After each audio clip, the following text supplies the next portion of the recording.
प्रिय उदय सिंह जी, बड़े दुख के साथ आपको ये सूचित करना पड़ रहा है कि हम अपने स्वास्थ्य संबंधित कारणों से आपके द्वारा प्रस्तावित राजपूत सभा में भाग नहीं ले पाए। राजपूताना की एकता के लिए आज जो आप प्रयास कर रहे हैं, उन प्रयासों के लिए आपको बूंदी की ओर से बहुत बहुत शुभकामनाएं। सम्मान सहित, बूंदी नरेश। कोई आवश्यकता नहीं अन्य राजाओं के संदेश पढ़ने की। हम अच्छी तरह से जानते हैं राजपूत सभाओं में उन्होंने भी अपने संदेश में कोई मीठा बहाना लिखवा दिया होगा। आप लोग जाइए यहां से। रावत जी, हुक्म। दिल्ली से हमारे गुप्तचर ने शमशेर खान की किसी नई योजना का संदेश भेजा। अभी नहीं होगा।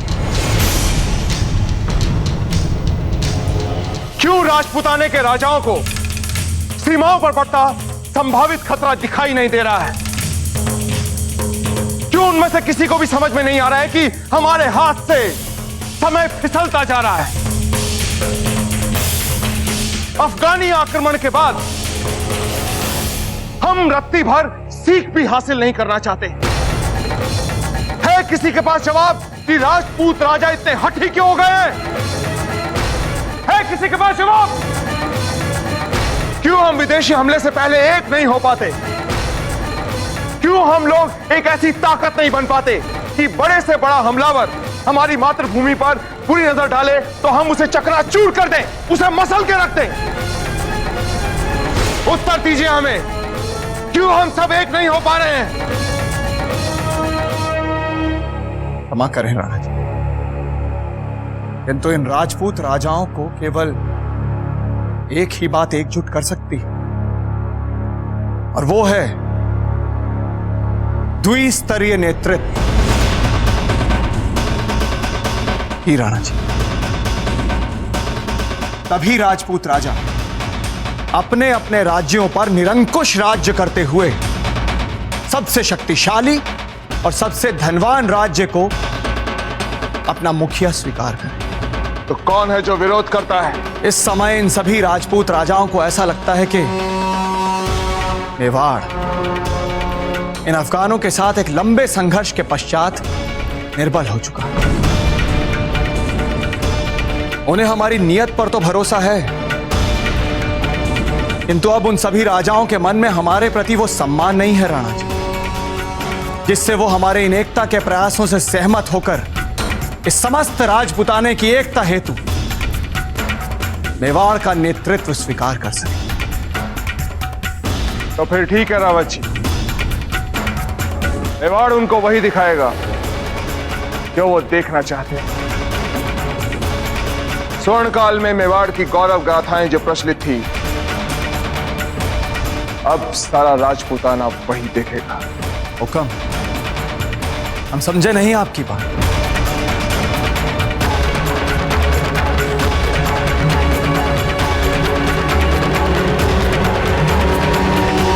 स्थान ग्रहण कीजिए।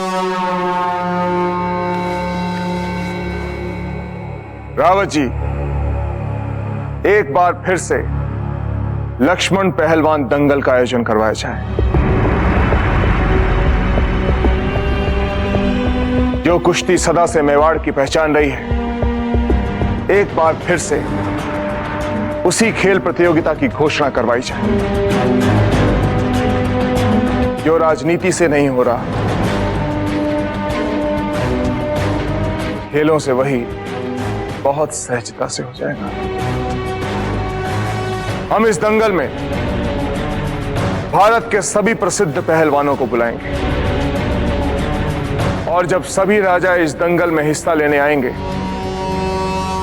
तब हम अवसर पाते ही उन सब से एकता की बात कर लेंगे।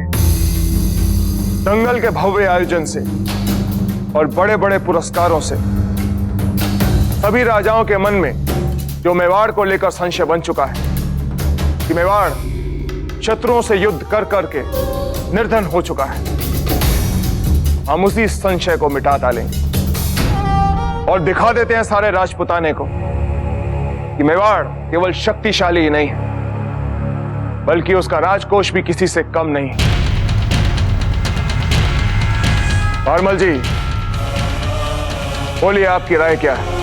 अन्नदाता, राजनीति और कूटनीति के हिसाब से आप जो भी कुछ कह रहे हैं वो सर्वश्रेष्ठ है, परंतु आपकी कल्पना के अनुसार यदि ऐसा आयोजन किया जाए तो राजकोष पर बोझ अधिक बढ़ सकता है हुकुम। भारमल जी, हम आपकी चिंता और शंका को अच्छी तरह से समझते हैं। यदि इस खेल के आयोजन से हम सभी राजपूत राजाओं में एकता का उद्देश्य हासिल कर लेते हैं तो देश की सुरक्षा के लिए किया गया यह खर्च,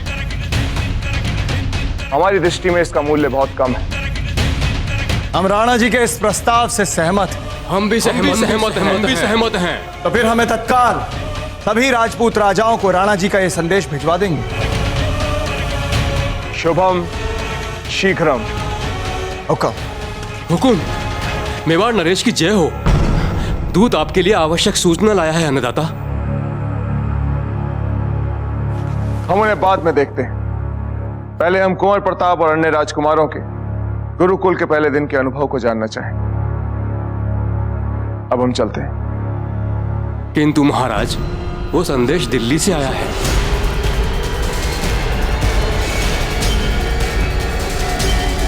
दिल्ली से? हाँ महाराज। और पता है माँ, जितने सूर्य नमस्कार हमने वहां पर कर दिए और कोई भी उतने सूर्य नमस्कार नहीं कर पाया। यहाँ तक कि गुरुवर तो हमारे बल और क्षमता से इतने प्रभावित हो गए कि उन्होंने तो साफ साफ बोल दिया, हमें लगता है यहाँ पर एकमात्र राजकुमार शक्ति सिंह ही हमारी शिक्षा के लिए उपयुक्त छात्र है। बहुत अच्छे कुंवर शक्ति, बहुत अच्छे। ये सब तो ठीक है, पर आपके दादा भाई कुंवर प्रताप कहाँ हैं? आपके साथ नहीं आए? हाँ, प्रताप कहाँ है कुंवर शक्ति? वो देखिए, वे रहे दादा भाई।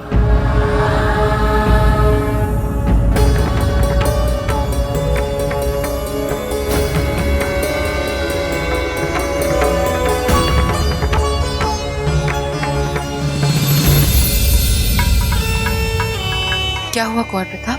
दादा भाई को तो गुरुकुल में पहले ही दिन दंड मिल गया गुरुवर से। सोम, अब हम ठीक है, आप जाइए।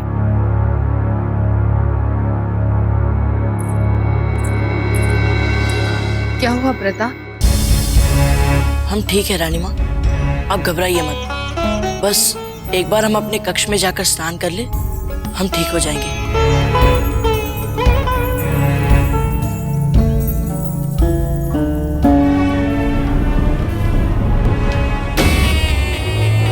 ये कैसी शिक्षा दे रहे हैं गुरुजी?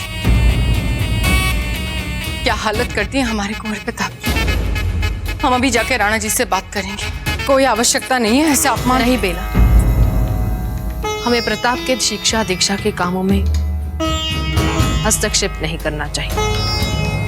किस शिष्य को क्या, कैसे और कब सिखाना है, ये गुरुजी से बेहतर भला कौन जान सकता है। क्या करते हैं हम जीजा? कुंवर प्रताप की ऐसी हालत देखकर हमारा तो कलेजा ही मुँह को आ गया। आप जैसा कठोर कलेजा नहीं है हमारा। कैसे कुंवर प्रताप ये अपमान सहन करेंगे? हमारे कलेजे को शक्ति भी कुंवर प्रताप से ही मिलती है। हम जानते हैं कुंवर प्रताप में क्षमता है सहन करने की। गुरुकुल की कठिनाइयां वे चुपचाप सह लेंगे।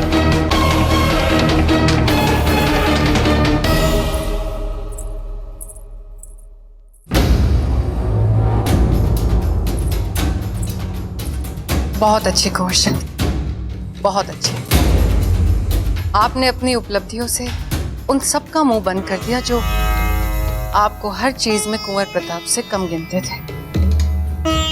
बहुत अच्छे। कुंवर शक्ति, अपनी छोटी मासा का आभार व्यक्त कीजिए। कितनी अच्छी अच्छी बातें बोल रही हैं आपके लिए। चलिए, हम आपके लिए भोजन की व्यवस्था करते हैं, फिर आप हमें बताइएगा कि वहाँ पे क्या क्या हुआ। चलिए।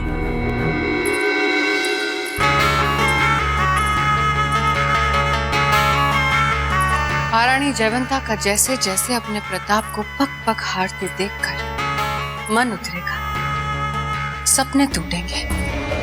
उसी को देख देख कर हमारे कलेजे को ठंडक मिलेगी। आज महारानी जयवंता को बड़ा घमंड है ना प्रताप की सहन शक्ति पर। उन्हें पता भी नहीं है कि कैसे उसी प्रताप की सहन शक्ति को हम बड़े प्यार से समाप्त कर देंगे।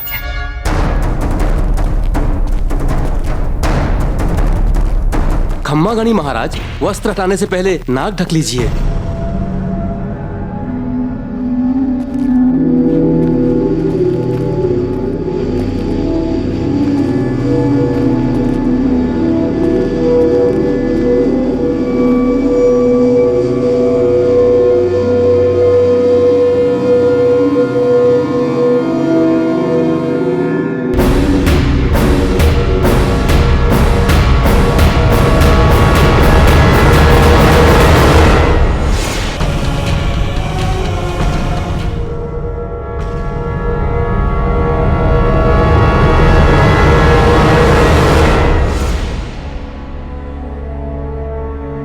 एकलिंग जी, रावत जी, हमारे गुप्तचर का कटा हुआ सर भेजकर शम्स खान और शमशेर खान ने हमें चेतावनी दी है कि वो हमारे विरुद्ध षड्यंत्र रच रहे हैं। तो राणा जी, हमें समाचार मिला है कि पंजाब में मुगलों का सामना करते करते अफगानी शम्स खान और शमशेर खान की सेना बहुत कमजोर हो चुकी और इस समय हमारे साथ खुलकर बड़े पैमाने का युद्ध करने की स्थिति में नहीं है दिल्ली। इसी बात की तो चिंता हो रही है रावत जी। यदि उन्होंने युद्ध का संकेत नहीं भेजा, किस चीज का संकेत भेजा है? तो फिर यह उद्देश्य साफ होने तक हम राजमहल और राज परिवार के सभी सदस्यों की सुरक्षा दुगनी कर देंगे।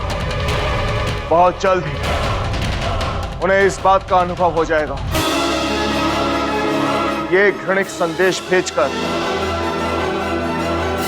उन्होंने बहुत बड़ी भूल की है। हुकुम, क्या आप अब भी कुश्ती की प्रतियोगिता रखना चाहेंगे? क्यों नहीं सूरतन सिंह जी, अब तो इसका आयोजन और अधिक भव्यता के साथ किया जाएगा। हमारे शत्रु एक बार फिर से भारत की सीमा पर अतिक्रमण करने के लिए तैयार है। फिर वो शत्रु चाहे मुगल हो या अफगानी, इससे पहले कि हमारे शत्रु हम पर आक्रमण करें, हम सभी राजपूत राजाओं को आपस में हाथ मिलाना होगा। भी इस समय की मांग है। रावत जी, हुक्म, सभी राजपूत राजाओं को इस कुश्ती दंगल का निमंत्रण भेज दिया जाए। अब ये प्रतियोगिता इसी नाग पंचमी को किया जाएगा। जी हुक्म।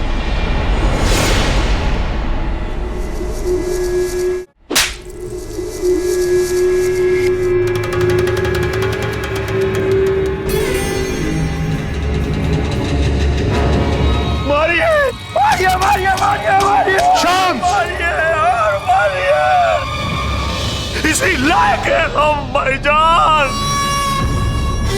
क्या करें हम उदय सिंह को यह पैगाम देने से खुद को रोक नहीं पाए भाईजान कि अगर जंग में एक बार वो हमको हराकर ये सोच रहा है कि हम जंग करने का हौसला हार चुके हैं, तो वह गलत सोच रहा है वो। शमशान की शमशीर में आज भी जंग का हौसला है भाईजान। आज भी शम्स खान मेवाड़ को तबाह बर्बाद करने के ख्यालों से दिन रात मुब्तिला है। जलता हूं मैं दिन रात। यही तो कमी है तुम्हारी। कभी तुम दिमाग का इस्तेमाल नहीं करोगे, बस अपने इस खून के उबाल को चीख कर उसकी नुमाइश करते रहोगे। दुश्मन को बार बार जगा करके अपनी मुसीबतें बढ़ाओगे। शम्स, कितनी बार तुम्हें कहा है कि कुछ भी करने से पहले सोचो, 1000 दफा सोचो, लेकिन सोचना तो तुम्हारे मिजाज में ही नहीं है। तुम्हें क्या लगता है कि हमारे दिल में यह ख्याल नहीं आया होगा कि उस जासूस का कटा हुआ सर उदय सिंह को भेजा जाए? जैसी शर्मनाक हार तुम्हारी हुई है, क्या हमारे दिल में वलवला नहीं उठता होगा उसका बदला लेने का?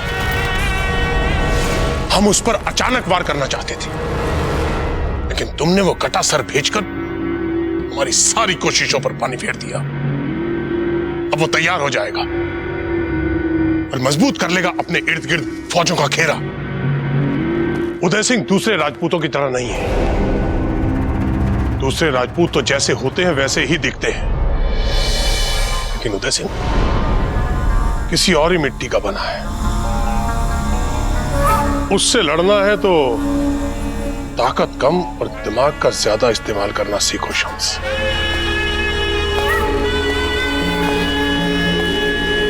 आइंदा ऐसी गलती नहीं होगी भाईजान, माफ कर दीजिए हमें। शम्स, तुम्हारी इस बेवकूफी के बावजूद हमें एक बात अच्छी नजर आ रही है। वो क्या भाईजान? वो ये कि उदय सिंह उस कटे सर को देखकर ये सोचेगा कि हम फौज लेकर उससे खुली जंग करने वाले हैं, जबकि वो ये नहीं जानता कि जब वो अपनी फौज को तैयार कर रहा हो, ठीक उसी वक्त हमारे इशारे पर उसकी सबसे बेशकीमती दौलत, उसकी रूह, उसकी जान, उसके प्रताप को हमेशा हमेशा के लिए उससे छीन लेगा हमारा बशर।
हमें आपकी ये बात समझ में नहीं आ रही, आप अपने उपचार के लिए राजवैद्य जी के पास क्यों नहीं जा रहे? नहीं माँ, ये जो है इसीलिए है क्योंकि गुरु और हमें हमारी भूल के लिए जो पाठ पढ़ाना चाहते थे उसी के लिए उन्होंने हमें पहले दिन दंड दिया।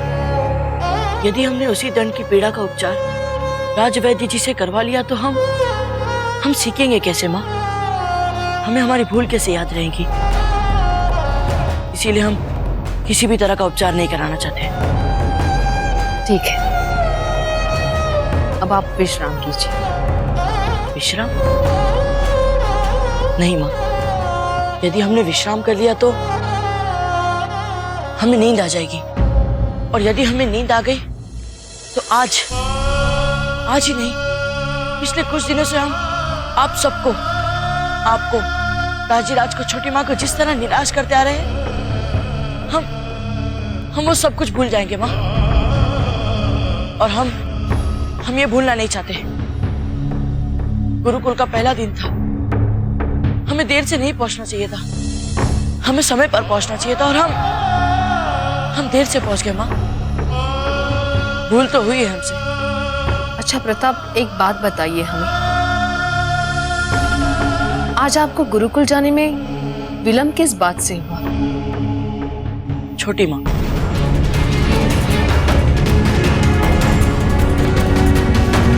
सब हमारी मूर्खता थी माँ। हम छोटी माँ को हर जगह ढूंढ रहे थे, जबकि छोटी माँ हमारे लिए इतनी सुबह उठकर शगुन की दही मिश्री बनाए कहीं और प्रतीक्षा कर रही थी। सब हमारे कारण। प्रताप, अब ध्यान से सुने हमारी बात। जब राजकुमार का राज्याभिषेक तय होना था, ठीक उस दिन से पहले वाली रात उन्हें 14 वर्षों का वनवास सुनाया गया था, और वन में जब 14 वर्ष पूरे हो रहे थे, एक शक्तिशाली राक्षस उस राजकुमार की पत्नी को कुटिया से उड़ाकर ले जाता है। पर वो राजकुमार हिम्मत नहीं हारता वो वन में वानर सेना एकत्रित करता है, उस राक्षस से युद्ध लड़ता है, उससे जीतता है और अपनी पत्नी को उस राक्षस के चंगुल से मुक्त करवाता है। रानी माँ, आप हमें ये राजा राम की कहानी सुना रही है ना? हाँ प्रताप, हम आपको आपके ही पूर्वज मर्यादा पुरुषोत्तम राजा राम की कथा याद दिला रहे हैं, जो कभी किसी परिस्थिति में दिग्भ्रमित नहीं हुए थे, जिन्होंने कभी किसी षड्यंत्र के आगे झुककर हार नहीं मानी थी। रावण जैसे राक्षस आज भी हमारे चारों ओर हैं और हमें उनके सामने घुटने नहीं टेकने हैं। आपको बिना निराश हुए उनसे जीतना है और आप जानते हैं प्रताप कि आप सक्षम हैं। आप हर युद्ध जीत सकते हैं। आप घबराइए मत, हम इतनी सरलता से हार नहीं मानेंगे।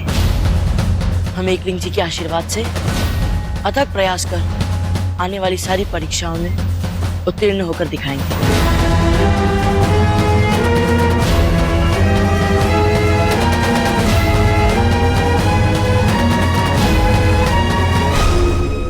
If you want to enjoy more Yodha TV content like this, please subscribe to our channel and click the bell icon.